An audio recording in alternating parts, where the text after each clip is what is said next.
جو معجزات کے بارے میں احادیث کریمہ ہیں یہ بھی انشاءاللہ ہم مشکات سے آپ کی خدمت میں زیادہ تر عرض کریں گے، لیکن یہ تمام صحاح ستہ کی روایات ہیں جو اس کتاب میں جمع کی گئی ہیں، لہٰذا پہلی جو حدیث پاک ہے یہ متفق علیہ ہے، یعنی بخاری اور مسلم میں دونوں میں یہ درج ہے، اور نبی کریم صلی اللہ علیہ وسلم کی ہجرت کے وقت جو معجزہ ظہور پذیر ہوا اس کی طرف اشارہ ہے۔ طویل حدیث حضرت براء بن عازب رضی اللہ تعالیٰ عنہ اپنے والد سے اس حدیث کو روایت کرتے ہیں کہ انہوں نے حضرت ابوبکر صدیق رضی اللہ تعالیٰ عنہ سے کہا کہ آپ مجھے بتائیے کہ جب آپ نبی کریم صلی اللہ علیہ وسلم کے ساتھ گئے تھے تو آپ نے کیا کیا کیا تھا؟ تو حضرت ابوبکر صدیق رضی اللہ تعالیٰ عنہ نے پھر بیان کرنا شروع کیا۔ تو اس میں ایک بات توجہ طلب ہے، ساتھ ساتھ جو اچھے نکات ہیں وہ بھی ہم آپ کی خدمت میں عرض کریں گے، اگرچہ ہمارا کوئی ناصحانہ انداز سے بیان کرنا یہ اصل مقصود نہیں، عقائد کا بیان ہے، لیکن جب ایک بیان ہو ہی رہا ہے تو ہر پہلو سے تھوڑا تھوڑا اکتساب فیض کیا جائے تو اچھا ہے۔ اس میں یہ پوائنٹ قابل غور ہے کہ دیکھیے صحابہ کرام اسی طرح دیگر اپنے ساتھیوں سے پوچھا کرتے تھے کہ آپ کے ساتھ وہ معاملہ ہوا تو کیسے ہوا تھا، وہ واقعہ ہمیں بتائیں، تاکہ ان کے عقائد مضبوط ہوں، ان کے نظریات مضبوط ہوں، ان کے نبی کریم صلی اللہ علیہ وسلم سے عقیدت و محبت کے تعلق میں مضبوطی آئے۔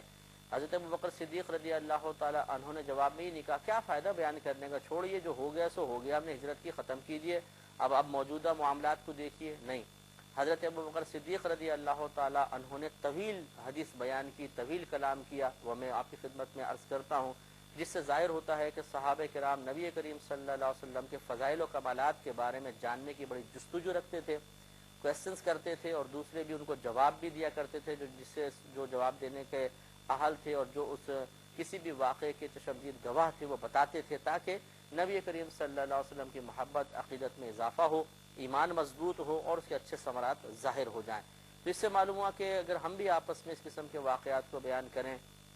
فضائل رسول، کمالات رسول صلی اللہ علیہ وسلم پر تفصیلی کلام ہو، تو یہ صحابہ کرام کی عین سنت کے مطابق عمل ہوگا۔ تو حضرت ابوبکر صدیق رضی اللہ تعالیٰ عنہ فرماتے ہیں کہ ہجرت کی رات ہم ساری رات چلتے رہے، اور اس کے بعد اگلی رات بھی چلتے رہے، یعنی سارا دن سفر کیا، اگلی رات بھی سفر کیا، حتیٰ کہ دوپہر کا وقت آ گیا اور بالکل راستہ خالی ہو گیا، اور اس میں ایسے راستے پہ ہم پہنچے کہ جہاں سے کوئی بھی نہیں گزرتا تھا، تو ایک لمبا پتھر ظاہر ہوا جس کا سایہ تھا اور اس پر دھوپ نہیں آتی تھی، یعنی ایسا پتھر بڑا ظاہر ہو گیا اللہ تعالیٰ کی عطا سے، جس کے نیچے آرام سے ہم سائے میں بیٹھ سکتے تھے۔ یہ کہتے ہیں کہ ہم اس کے پاس اتر گئے تو میں نے نبی کریم صلی اللہ علیہ وسلم کے لیے اپنے ہاتھ سے ایک جگہ ہموار کر دی جس پر آپ سو جائیں، اور اس پر اپنی میں نے اوپر کا جو موٹا کپڑا پہنا ہوا تھا وہ پوستین جس کو کہتے ہیں وہ بچھا دی۔ تو میں نے عرض کیا رسول اللہ صلی اللہ علیہ وسلم آپ سو جائیے، میں آپ کے ارد گرد پہرا دوں گا۔ چنانچہ آپ سو گئے اور میں آپ کے ارد گرد پہرا دینے لگا۔ پھر یہ کہتے ہیں کہ میں نے دیکھا کہ ایک چرواہا سامنے سے آ رہا تھا، میں نے کہا کہ کیا تیری بکریوں کے تھنوں میں دودھ ہے؟ اس نے کہا کہ جی ہاں ہے۔ میں نے کہا کیا تم مجھے دودھ دو گے؟ اس نے بولا کہ ہاں۔ تو میں نے ایک بکری پکڑی، اس میں سے تھوڑا سا دودھ نکالا، میرے ساتھ جو برتن تھا اس میں میں نے وہ دودھ ڈال لیا اور اس کو جو اجرت دینی تھی دے دی۔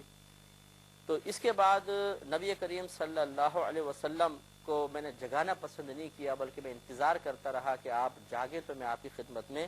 دودھ پیش کروں۔ جب آپ جاگے تو میں نے اس دودھ میں پانی ملایا، ٹھنڈا پانی،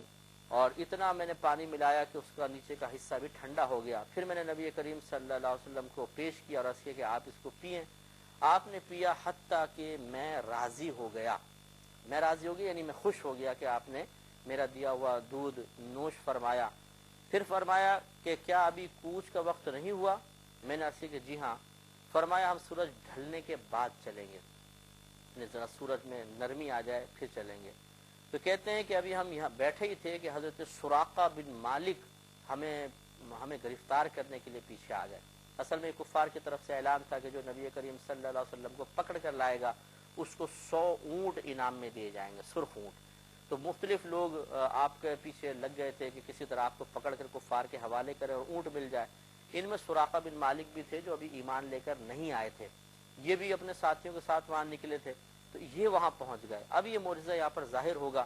یہ کہتے ہیں کہ سراقہ بن مالک ہمارے پیچھے پہنچ گئے، تو سرکار مدینہ صلی اللہ علیہ وسلم نے فرمایا اے ابو بکر غم نہ کرو، اللہ تبارک و تعالی ہمارے ساتھ ہے۔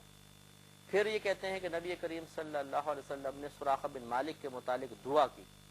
جیسے ہی دعا کی تو ان کا گھوڑا ان کے ساتھ اپنے پیٹ تک دھنس گیا، حالانکہ زمین بہت سخت تھی۔ یہ نبی کریم کا معجزہ تھا کہ سرکار نے دعا کی اور سراقہ بن مالک کے گھوڑے کے پاؤں زمین میں دھسنے لگے، یہاں تک کہ پیٹ تک پورا دھس گیا، اور اندر ساتھ ساتھ سراقہ بن مالک کے پیر بھی زمین میں دھس گئے،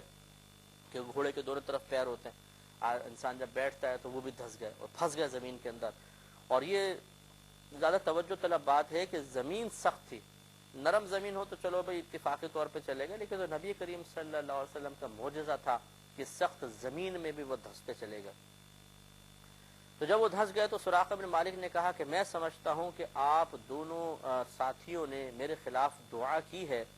تو میں آپ دونوں کو اللہ تبارک و تعالیٰ کا ضامن بناتا ہوں، میں ضمانت دیتا ہوں کہ جو بھی آپ لوگوں کو تلاش کر رہا ہوگا میں اسے دور کر دوں گا، آپ مجھے چھوڑ دیجیے۔ نبی کریم صلی اللہ علیہ وسلم نے ان کے لیے دوبارہ دعا کی تو زمین نے ان کو چھوڑ دیا اور ان کے پیر باہر نکل آئے، گھوڑا بھی باہر نکل آیا۔ تو پھر انہوں نے اسی طرح کیا کہ جہاں پر بھی وہ جاتے اور کوئی پوچھتا کہ تم نے یہاں پر محمد صلی اللہ علیہ وسلم کو تو نہیں دیکھا، تو وہ کہتے نہیں میں نے نہیں دیکھا، اور اس کو واپس کر دیا کرتے تھے۔